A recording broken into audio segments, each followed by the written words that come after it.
да се избегнат манипулациите и недоразбирањата меѓу откупувачите и производителите на земјоделските производи.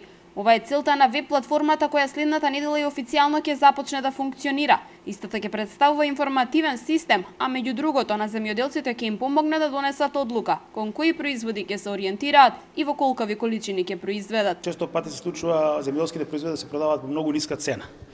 На овој начин ние ќе собираме податоци за понудата и поборувачката, така што земјоделците ќе можат многу по-прецизно да работат, да ги вршат своите посеви, да речем да сеат она што е потребно или што е поборувачко и да склопуваат договори кај што ќе биде по реална цената на нивниот производ. Значи ќе бидат заштитени на еден начин.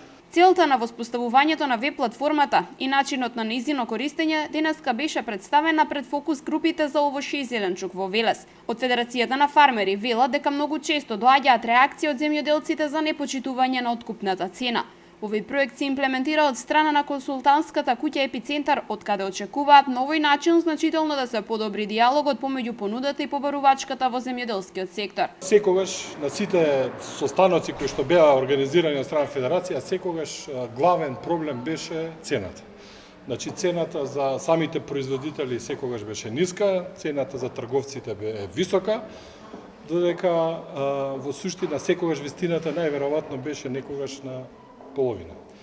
Значи, идејата на овој проект е да преку поставувањето на една платформа, која што ќе изврши мониторирање на откупната цена на земјоделски производи за овошје и зеленчук, избрани производи, да се помогне диалогот помеѓу понудата и побарувачката Република Македонија. Предвидено е веб платформата во иднина да даде комплетна слика на состојбата во земјоделството, а податоците ќе се прибираат од терен, од 8 канцеларии на Федерацијата на фармери во земјава.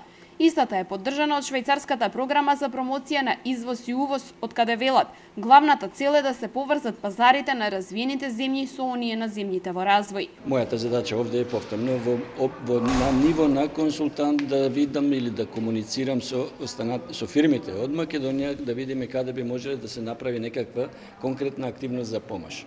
Помошта во принцип е она што го нарекуваат пазарно повлечено стопанство, развојот може да се направи само доколку се работи во делот на настап да произведуваме производи кои што во светот му се потребни, на светот му се потребни. Тоа е уствари и улогата на СИПО да ги поврзе пазарите на развиените пазари на Швајцарија и Европската унија со производителите на различни секторски групи во земјите во развој, меѓу кои што спаѓа и Македонија. Средбите со фокус групите, кои покрај во Велес веќе се одржаа и во Струмица и Битола, се во рамки на проектот B2B форум. Работиме заедно за подобрување на синџирот за вредности за овошје и зеленчук.